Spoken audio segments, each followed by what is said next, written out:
Merci à chacun de vous. C'est un privilège d'être parmi vous ce matin. C'est surtout un privilège d'être ensemble en tant qu'enfants de Dieu et d'être dans la présence du Seigneur ce matin. Ce texte qui vous a été lu tout à l'heure, vous le connaissez très bien et je voudrais vous souhaiter un bon sabbat. Alors je ne sais pas si vous vous êtes souhaité déjà un bon sabbat. Alors je vous propose de vous tourner vers votre voisin de droite et de gauche et je vous propose de souhaiter un bon sabbat à vos voisins qui sont là autour de vous. Voilà, bon sabbat. Bon sabbat, Jean-Marc. Merci. Bon sabbat. Bon sabbat. Bon sabbat. J'ai le micro. Bon sabbat.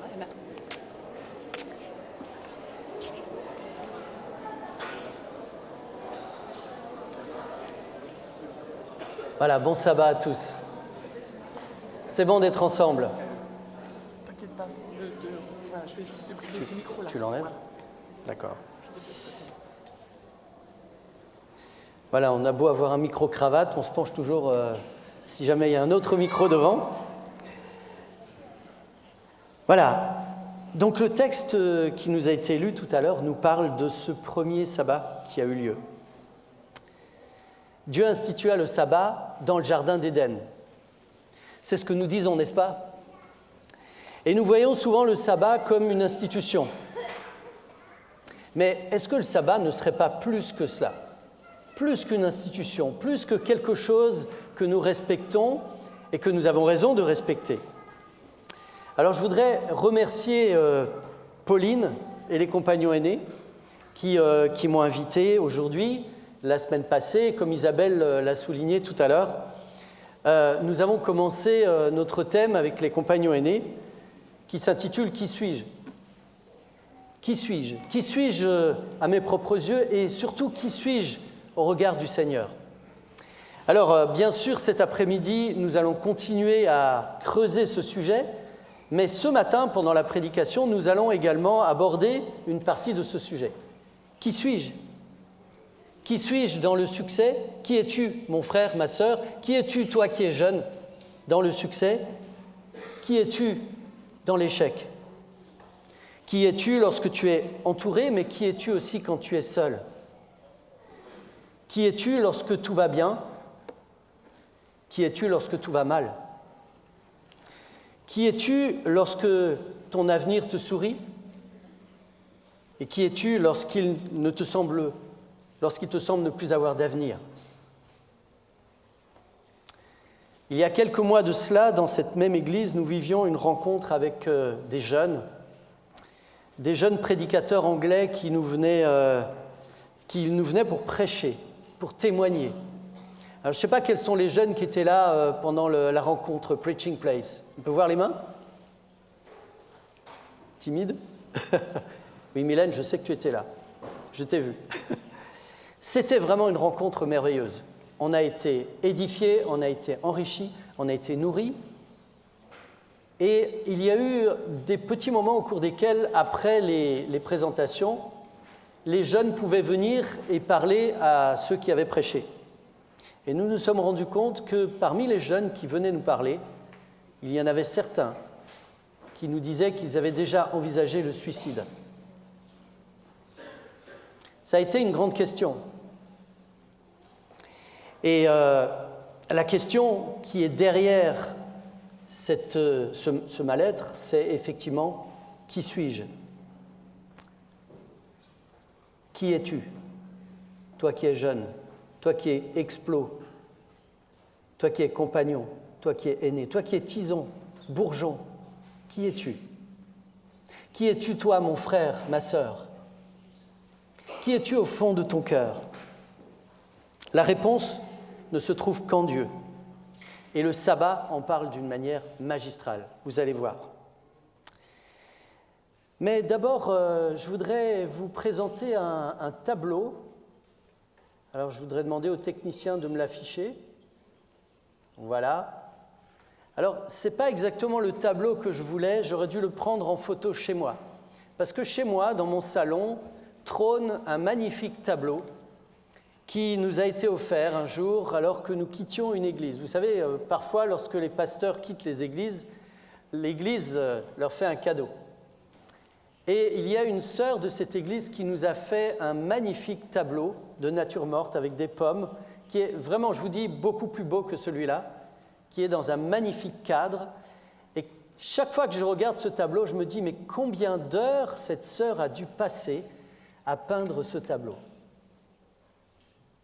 Je vois dans ce tableau toute la joie que cette sœur a dû avoir quand elle a eu terminé. Il y a son nom inscrit sur ce tableau. Je peux vous donner un petit indice, cette sœur se trouve actuellement dans cette salle. Alors, je ne vais pas donner son nom pour ne pas l'embarrasser, mais je me suis mis à sa place et je me suis dit, mais quelle joie elle a eue lorsqu'elle a mis son nom sur ce tableau et lorsqu'elle nous l'a offert. Je me souviens encore d'avoir ouvert le paquet et d'avoir regardé ce tableau qui est vraiment superbe. Lorsque vous lisez dans Genèse 1, verset 31, le texte nous dit que Dieu vit tout ce qu'il avait fait et voici, cela était très bon. Est-ce que vous pouvez imaginer comment Dieu a vécu ce moment? Dieu termine sa création au 6e jour, il regarde tout ce qu'il a fait et qu'est-ce qu'il voit? Il voit que c'est parfait, il voit que c'est très bon. Il voit que c'est extraordinairement beau, extraordinairement accompli, et on peut imaginer la joie que le Seigneur a dû éprouver à ce moment-là. Est-ce que ça vous est déjà arrivé de vivre ça? Bien sûr que oui. Quand vous avez fait quelque chose et que vous regardez votre œuvre, vous sentez un sentiment de joie vous envahir, surtout lorsqu'on peut dire « c'était très bon ». C'était très bon. L'autre jour, j'étais à la rencontre parents-prof, alors que ma deuxième fille, Louane, était encore en terminale. Et nous allions de prof en prof et nous sommes arrivés chez la prof de philo. Et je dois vous dire que ma fille avait 19 de moyenne en philo. Alors vous savez, quand vous avez une fille qui a 19,5 de moyenne en philo, on vient voir le prof, on est très tranquille, on peut dire fier. Et j'entends la prof de philo qui dit de ma fille, voilà, le travail de Louane est vraiment impeccable, et elle dit, et parfois, il est presque parfait. À ce moment-là, j'ai regardé ma fille, elle n'arrivait plus à contenir son sourire. Lorsqu'on fait quelque chose qui est bien, qui est très bien, qui est parfait à nos yeux en tout cas aux yeux du Seigneur, c'était parfait, et on peut dire que c'était vraiment parfait, il y a une joie extraordinaire qui nous envahit. Le Seigneur est entré dans le sabbat dans cet état d'esprit-là. Le sabbat, c'était juste le lendemain. Et je voudrais aller un petit peu plus loin et parler de la joie de Dieu. On a beaucoup de textes dans la Bible qui nous parlent de ce Dieu qui est un Dieu de joie. Dans Sophonie 3, verset 17, je vous le lis, « L'Éternel, ton Dieu, est au milieu de toi, comme un héros qui sauve. Il fera de toi sa plus grande joie. Il gardera le silence dans son amour. Il aura pour toi des transports d'allégresse. » Dans Job 38, au verset 7, il est question des étoiles du matin qui éclataient en chants d'allégresse après la création, et que tous les fils de Dieu poussaient des cris de joie. Vous imaginez comment ça a dû être après la création. Quelque chose d'extraordinaire. Psaume 4, verset 8. « Tu as mis de la joie dans mon cœur, plus qu'au temps où leurs froment et leurs mous ont été abondants. » Dans Habacuc 3, verset 18. « Moi, je me réjouirai en l'Éternel, je m'égaierai dans le Dieu de mon salut. » Psaume 68, verset 3. « Les justes se réjouiront, ils exulteront en la présence de Dieu et s'égaieront avec joie. » Nous avons un Dieu de joie, un Dieu qui aime, un Dieu qui se réjouit. Vous connaissez ce texte qui se trouve dans l'évangile de Luc, au chapitre 15, où il est dit « Il y a plus de joie dans le ciel pour un pécheur qui se repent que pour 99 justes qui n'ont pas besoin de repentance. » Nous avons un Dieu plein de joie. Voilà le contexte dans lequel Dieu se trouve à l'aube du 7e jour. Parce qu'il est un Dieu d'amour, un Dieu de bonheur, de joie. Bien sûr, il est aussi un Dieu tout-puissant, un Dieu juste. Mais aujourd'hui, je vous invite à voir ce Dieu dans cette joie qui est la sienne après cette création qui est parfaite. Et Dieu institue le sabbat en Éden. Voyons ce qui se passe au cours de ce jour. Le texte nous dit que Dieu acheva son œuvre qu'il avait faite et il se reposa. Dieu interrompit son travail de création. Dieu va faire, je sais qu'on a 2 Italiennes dans la salle, Dieu va faire du far niente. Far niente, ça veut dire il va faire du rien faire, c'est bien ça? Je ne me trompe pas. Dieu va faire du rien faire. Dieu va faire quelque chose qu'il n'avait pas fait jusque-là. Il va se présenter d'une manière complètement différente. Et je voudrais vous présenter un petit objet. Alors merci à la personne qui me l'a prêté. Je ne sais pas si tout le monde voit ce que c'est. C'est un entonnoir. Je trouve que cet entonnoir est un objet qui représente ce que Dieu va faire à ce moment-là. Vous savez, on a un Dieu tout-puissant, un Dieu qui a tout créé, un Dieu qui a tout pouvoir, qui vient et qui se présente d'une manière tellement accessible à Adam et Ève. Dieu vient tout proche. Dieu décide de ne pas se présenter comme le Tout-Puissant et comme le Créateur de toutes choses. Je voudrais vous poser la question, si vous aviez été Dieu, je sais, c'est une question un peu compliquée à répondre, mais si vous aviez été Dieu et que vous aviez fait toutes ces choses extraordinaires, qu'est-ce que vous auriez proposé à Adam le premier jour de sa vie, avec toute la joie qui vous habitait? Je vous écoute. Vous auriez fait quoi? Hein? La découverte. Moi, je crois que j'aurais pris Adam par la main et je lui aurais dit « Viens, je vais te faire visiter l'univers. » Alors, tu vois, il y a l'infiniment grand et l'infiniment petit. Et je pense qu'après cette journée, Adam aurait eu le tournis. Je pense qu'Adam aurait été complètement déboussolé devant tout ce que Dieu a fait. Et Dieu ne se présente pas au travers de ce qu'il fait. Dieu se présente comme quelqu'un de proche. Dieu se présente au travers de ce qu'il est, c'est-à-dire un Dieu d'amour. Dieu ne veut pas qu'Adam tombe devant lui d'émerveillement à cause de ce qu'il a fait, à cause de sa puissance. Dieu veut une relation avec Adam. C'est extraordinaire. Extraordinaire. Nous avons là un Dieu qui va se présenter presque comme un semblable à Adam et Ève. Ça vous dit quelque chose? Quand vous lisez la Bible au départ, vous avez ce Dieu qui se présente tout proche, qui veut être avec. Quand vous lisez la Bible à la fin, dans Apocalypse chapitre 21, versets 3 et 4, il est écrit « Il habitera avec eux, et ils seront son peuple, et Dieu lui-même sera avec eux. » Le désir de Dieu, nous concernant, les jeunes, frères et sœurs, chers amis, c'est d'être avec nous. Et entre la Genèse et l'Apocalypse, nous avons ce Jésus qui vient vers nous, qui s'appelle aussi Emmanuel. Emmanuel, vous savez ce que ça veut dire? Ça veut dire Dieu avec nous. Dieu veut être avec nous. Dieu veut une relation avec nous. Dieu veut être proche de nous. Dieu veut nous toucher. Dieu se présente comme celui qui est proche. Mais il y a autre chose. Vous êtes-vous jamais posé la question, pourquoi Dieu a créé Adam le 6e jour et pas le 1er jour? Alors on va dire, oui, c'est parce qu'Adam, c'est le couronnement de la création. C'est parce que Dieu a tout préparé pour qu'Adam puisse venir dans un monde qui est déjà là pour lui. Mais il y a une autre raison. Si Dieu avait créé Adam le 1er jour, Adam aurait pu voir Dieu en train de créer. Adam aurait pu voir et constater la puissance de Dieu. Adam aurait pu avoir une évidence que Dieu est vraiment le Tout-Puissant, vraiment le Créateur. Et Dieu ne se présente pas comme ça. Dieu va créer Adam le 6e jour parce qu'il ne veut pas qu'Adam tombe devant lui à cause de ce qu'il fait. mais plutôt à cause de ce qu'il est. Si vous regardez comment Dieu va créer Ève,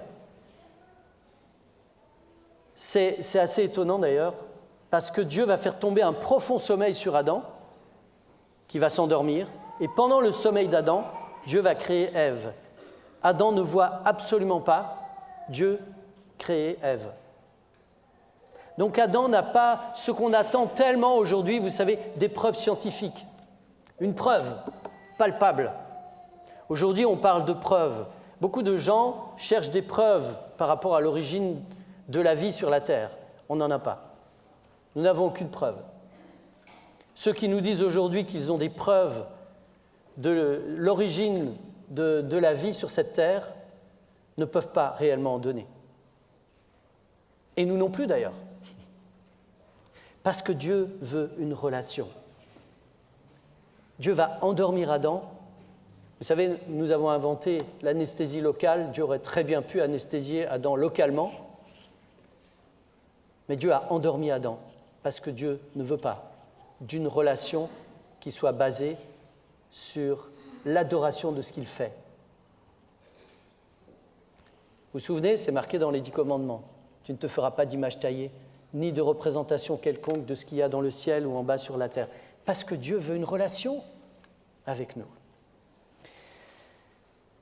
Dès le premier jour de la vie d'Adam, nous retrouvons ce Dieu qui vient tout proche et qui va dire à Adam ce qu'il est.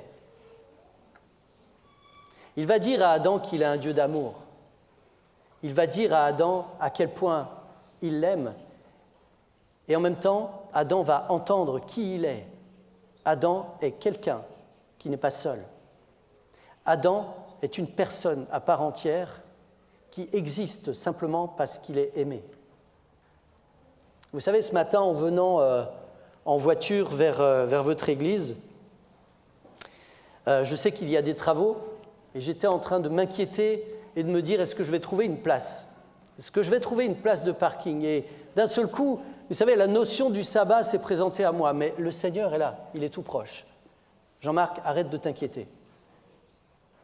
Et puis quand vous y pensez, je ne sais pas lesquels d'entre vous sont venus ce matin inquiets à l'église. Peut-être que certains d'entre vous sont arrivés en retard, en se disant « Oh là là, je suis en retard, c'est terrible ».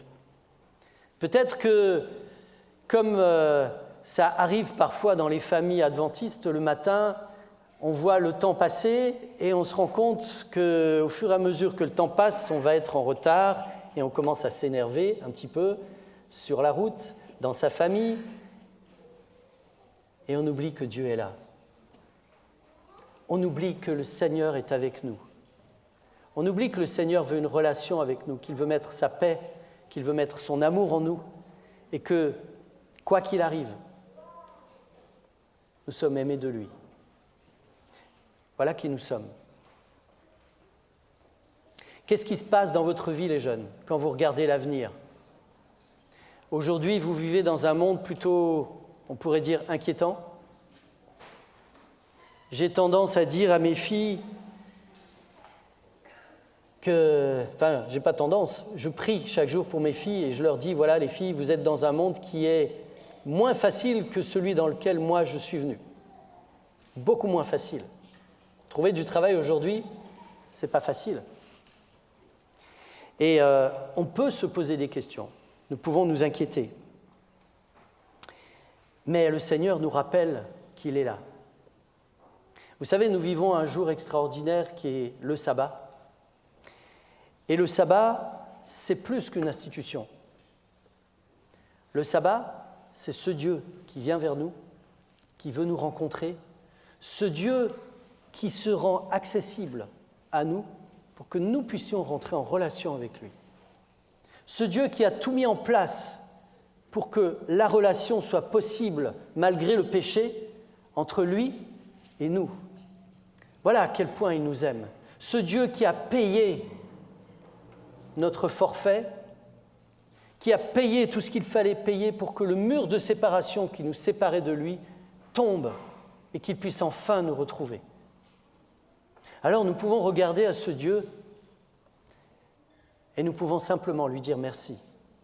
Merci d'être là. Merci d'être proche. Merci Seigneur parce que tu enlèves tous les obstacles de ma vie à partir du moment où je décide d'être en relation avec toi. Merci Seigneur parce que tu pardonnes tous mes péchés, parce que tu enlèves toutes mes culpabilités, simplement parce que tu as décidé de venir et d'être près de moi. Voilà ce qu'est le sabbat. Vous savez, le sabbat, c'est un jour d'entraînement qui nous permet de goûter à la présence de Dieu et qui nous permet de vivre toute la semaine en nous rappelant « Ah oui, n'oublie pas, le Seigneur est là. Le Seigneur est là à chaque instant. Le Seigneur t'accompagne. Le Seigneur t'aime. Il a tout mis en place pour toi. »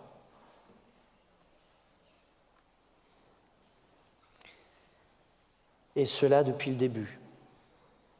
Oui, le sabbat est vraiment plus qu'une institution. Je vous invite vraiment à regarder le sabbat comme beaucoup plus qu'une institution. Le sabbat peut être partagé parce que nous pouvons parler de ce Dieu merveilleux qui veut être avec nous parce qu'il nous aime. Vous pouvez partager au sujet du sabbat, non pas en disant forcément que le sabbat c'est le vrai jour et que le sabbat a été changé en dimanche, bien sûr, c'est vrai, mais parler de ce Dieu qui nous rencontre. Parlons de ce Dieu qui est proche de nous dans notre cœur.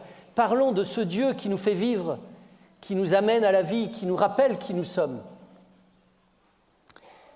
Et nous pouvons aussi parler de la valeur que Dieu nous donne. Le sabbat peut être partagé aussi parce que nous pouvons voir ceux qui nous entourent comme des personnes d'une grande valeur, qui sont aimées de Dieu. Je suis heureux particulièrement aujourd'hui parce que dans cette assemblée, il y a une personne que j'ai rencontrée un jour dans une voiture, en faisant du covoiturage. Nous avons parlé de l'amour de Dieu. Aujourd'hui, cette personne est à l'église, elle vient à l'église tous les sabbats. Elle a retrouvé son Seigneur et son Dieu. Et ça, c'est simplement dû à ce Dieu qui vient vers nous, qui nous tend la main.